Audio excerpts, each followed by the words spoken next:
వస్తలేదు వెనుకకు రాదు.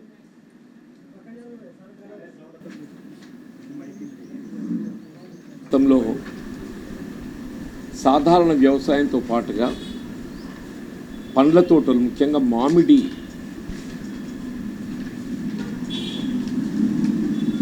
హార్టికల్చర్ ఏదైతుందో ఈ ప్రాంతంలో పెద్ద ఎత్తున సాగు చేయబడటంతో మామిడి రైతుకు ఇవాళ మామిడి విక్రయాలకు సంబంధించి సౌకర్యం కల్పింప చేయాలని ఆనాడు 2008-09లో ఉమ్మడి రాష్ట్రంలో చెల్గల్ ప్రదర్శన క్షేత్రం నుండి వాలంటరీ 25 ఎకరాలు ఏదైతుందో ప్రత్యేకంగా రాజీవ్ పళ్ళ మార్కెట్ కొరకు కేటాయింపు చేసి ఈ పళ్ళ మార్కెట్ ఏర్పాటుతోని ప్రధానంగా రైతాంగంతో పాటుగా ట్రేడరే కానీ కూలీలకు కూడా ఏదైతుందో ఇవాళ ఉపాధి కల్పింపు చేయబడే విధంగా దోహదపడుతుందని చెప్పి ప్రోత్సహింపు చేయడానికి మనం ఆనాడు 2008-09లో ఈ రాజు పళ్ళ మార్కెట్ను ఏర్పాటు చేసుకోవడం జరిగింది. తదుపరి ఇది విస్తరించబడ్డాయి.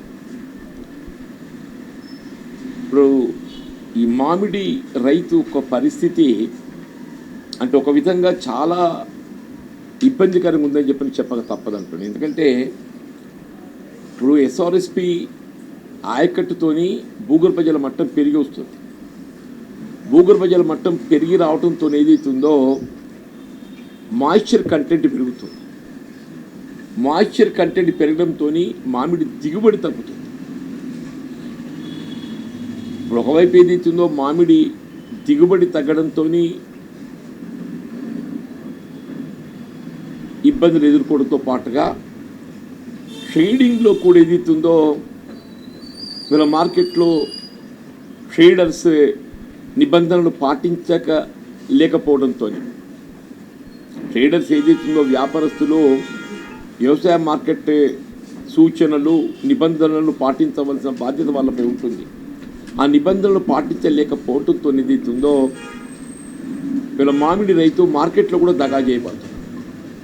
నేను గతంలో కూడా ఈ అంశాన్ని ప్రభుత్వ దృష్టికి తీసుకుపోవడం జరిగింది.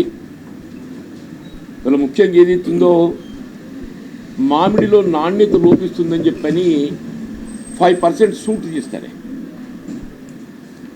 ఈ 5% సూట్ అనేది ఆ నాణ్యతను అధిగమించడానికి ఏదైతే నాణ్యత లోపిస్తుందని భావిస్తారో దాన్ని కవర్ చేయడానికి సూట్ అనేది ఇస్తారు.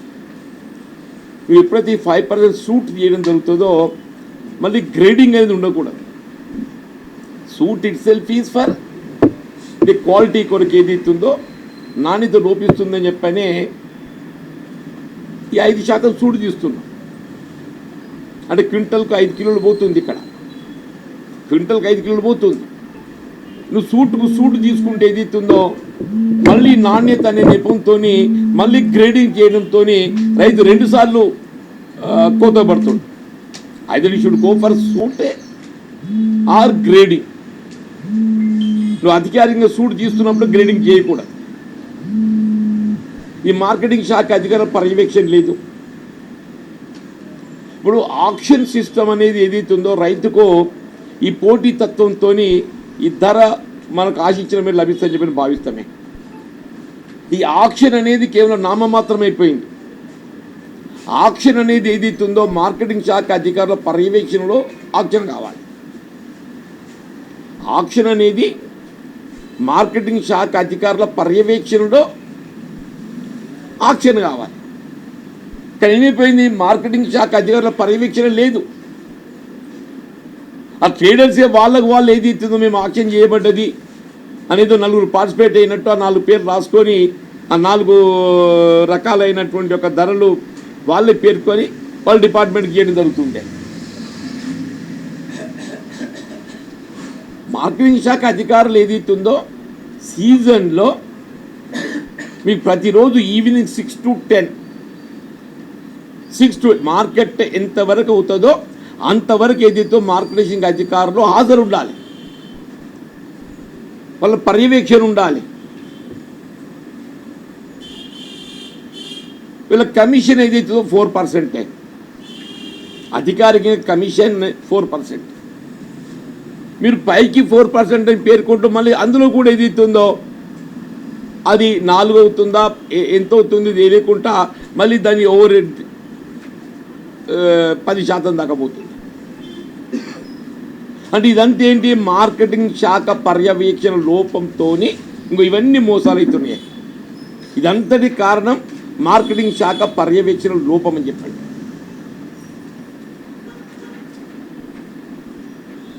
ఇప్పుడు తూకం వేయబడ్డ తదుపరి ఏదైతుందో ఆక్షన్ తదుపరి తూకం వేయబడ్డ తదుపరి ఏదైతుందో ఎంత తూకమైంది, ఏ రేటు పలికింది, ఆ రైతుకి ఏదైతుందో ఎంత ధరతో డబ్బు వచ్చింది, ఆ తక్కపట్టి అంటారు. తక్కపట్టి ఆ స్లిప్ ఇవ్వాలి. దాంతో ఏదైతుందో ఆ రైతు ఎంత తూకమైంది, దానికి ఎంత ధర పలికింది, ఆయన మొత్తం సమకూరిన మొత్తం ఎంత, కమిషన్ ఎంత, అవన్నీ అందులో పేర్కొన్న తక్కుపట్టిలో. ఆ తక్కుపట్టి కూడా ఏదైతుందో ఏ వివరం లేదు.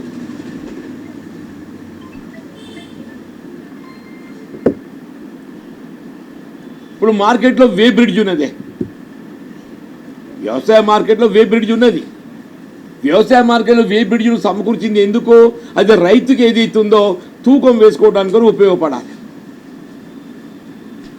ఇప్పుడు వే బ్రిడ్జ్ ఏదైతుందో వాళ్ళు FCIకో ఎవరో లీజుకి ఇచ్చారు, ఇవ్వండి పర్వాలేదు, నో ప్రాబ్లం. మరి ఈవినింగ్ అవర్స్లో అయితే మన మామిడి రైతు ఉపయోగపడాలి కదా.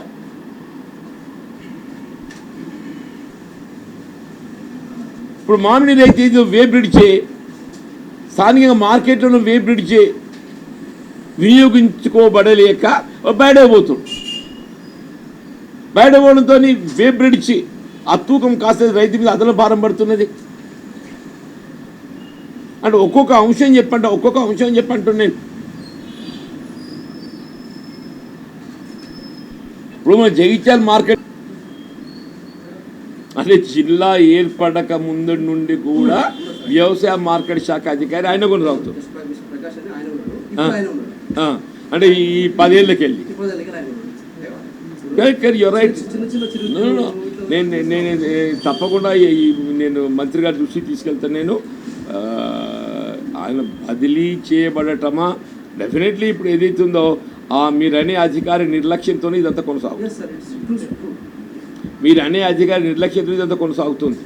అని ఛార్జెస్ ఫ్రేమ్ చేయాలంటున్నాను నేను, బదిలీ కాదు అని ఛార్జెస్ ఫ్రేమ్ చేయాలంటున్నాను నేను. ఇంత మోసం జరుగుతుంటే మార్కెటింగ్ శాఖ అధికారి ఏం చేస్తుండే? ఆయన బాధ్యత కాదా? ఆక్షన్ అనేది ఏదైతున్నదో ఎప్పుడైతే మార్కెటింగ్ శాఖ అధికారుల పర్యవేక్షణలో చేయబడ్డది ఆక్షన్, మార్కెటింగ్ శాఖ అధికారుల పర్యవేక్షణ లేకుండా వాళ్ళ సంబంధం లేకుండా నలుగురు వ్యాపారస్తులు చేసుకున్న ఆక్షన్ కాదు అది. ఇది జరుగుతుంది ఏంది? నలుగురు వ్యాపారస్తులు చేసుకుంటున్నారు. నలుగురు వ్యాపారస్తులది అది ఆక్షన్ కింద పరిగణించబడది. దాన్ని మీరు చెప్పి ఇక్కడ మార్కెటింగ్ శాఖ అధికారి బాధ్యత. నేను గౌరవ జిల్లా కలెక్టర్ గారు కూడా విజ్ఞప్తి చేస్తున్నాను. ఇక్కడ జరిగే ఈ పొరపాట్లకు అన్నింటికి కూడా మార్కెటింగ్ శాఖ అధికారులు ఒకరి మీద చర్య తీసుకోబడితేనే ఇంకేదైనా సెటిలైట్ అవుతుంది. వీళ్ళు మార్కెట్ కమిటీలు 3 ఏళ్ళ కోసం 2 ఏళ్ళ కోసం ఉంటే అధికారి 10 ఏళ్ళకి రాజ్యం చేసిన ఇంకెందుక? అధికారి అనే వాడేదైతుందో శాశ్వత అదైపోయినాక ఎందుకు ఎట్లా పని చేస్తారు?